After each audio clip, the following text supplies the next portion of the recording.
YouTube has grown so much over the years, and people are constantly joining the platform every day. And after you join, you quickly realize that you'll need some gear to film your videos. So today, I'm going to be talking about what I think is the best budget YouTube gear in 2021. So, let's go.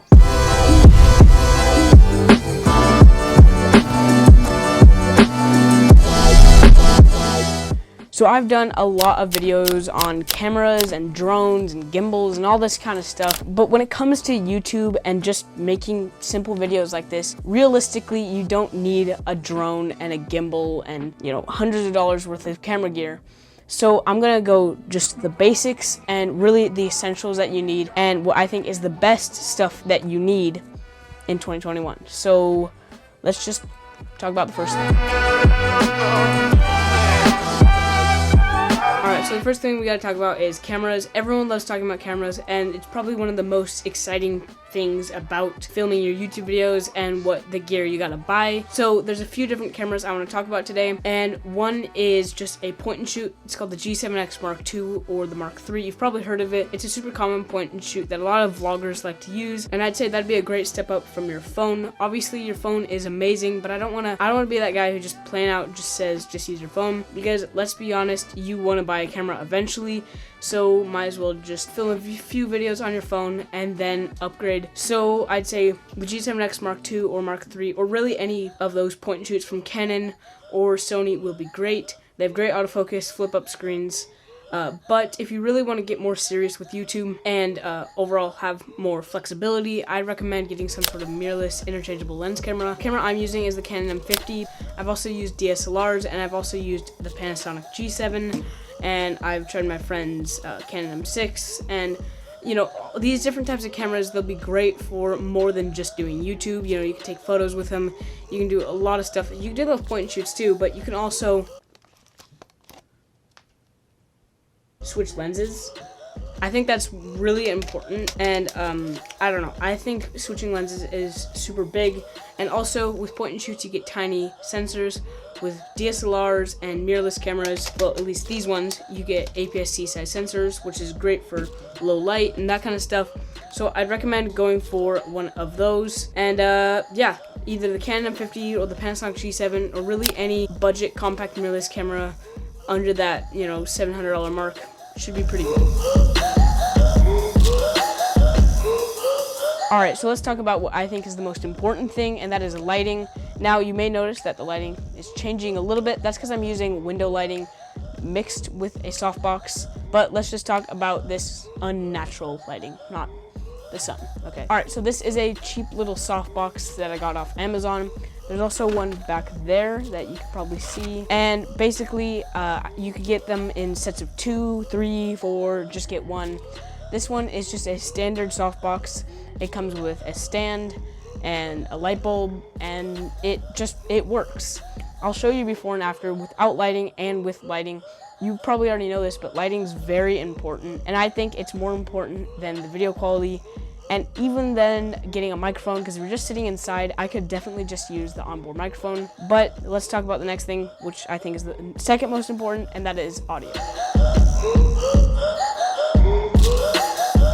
A lot of people say this, and I would agree that audio is half of video. So you definitely want to invest in some audio equipment, and there's quite a few different mics out there. You might just start with the onboard microphone of your camera, and that's what I'd recommend. But when you start getting outside, I'd recommend getting something like this. It's a shotgun microphone. I wouldn't recommend this one in general. It's not a bad microphone, it's just not the best.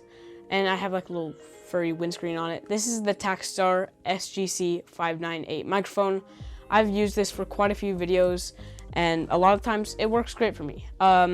It's a great little mic, but I would also recommend something like a Rode Video Micro. $60, my friend has it, he loves it. So that's generally what I'd recommend for audio, because shotgun mics are generally the easiest to deal with. But if you want to do something different, like a lav mic, what I'm using right now, so that you could like walk away and I can move back and I can still get good audio, I go over here, off frame.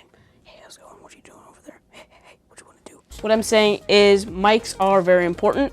So something like this will work great. Or if you're streaming, you could just use headphones, and you could use the mic on your headphones. These are JBL Quantum 200s, I believe. You know, you could throw them on like that, be like, oh, ah! That's generally what streamers will do, or they'll use USB mics or XLR mics, but I don't want to get into that too deep, so generally, those are the mics I'd recommend. Also, if you're wondering, this little lapel mic is also only 20 bucks, and it's called the Boya BYM1. Links in the description to all the gear I am talking about in this video. Alright, the next thing I want to talk about is something to keep your camera up and your microphone and maybe even your lighting too, and that's tripods. You don't need gimbals if you're just doing YouTube videos like this. You don't even need a tripod, really. Realistically, you could just set your camera on like a shelf and that would work. But the tripods I have tested and have seen good reviews on is a few different ones. So if you're vlogging, I'd recommend getting something like this. This is a little Manfrotto Pixie. It's a compact little tripod. I've talked about this in multiple videos and I still stand by it and I still use it almost every day. So this is a great compact tripod. The tripod I'm using right now, I'm not going to recommend because it's really big and bulky and it's kind of expensive and it is not being sold anymore. It's discontinued, so I'm not going to recommend this one, but other ones I would recommend is something from KNF Concept. Really, anything that's not those cheapy $20 tripods you get from Amazon will be really great. I recommend staying at like $50 to $100 for your tripod, and you'll get pretty much all the time you'll get something decent for that price. So really, you know, these are the essentials that you'd need. Obviously, like SD cards and batteries, obviously, you know, you're gonna need that. But your tripod, your camera, your microphone, your lighting, this is really all you need to get going. And then other things are just like keep your background clean. Right now my background's messy, but I could go here, I could go like that, and boom, my background's much cleaner. But obviously you get the idea, is that having a clean background, people are going to be more focused on you and not the trash in the background. And if you're wondering what the setup is that I'm using right now, I'm using this Quantary tripod that's discontinued, like I was saying.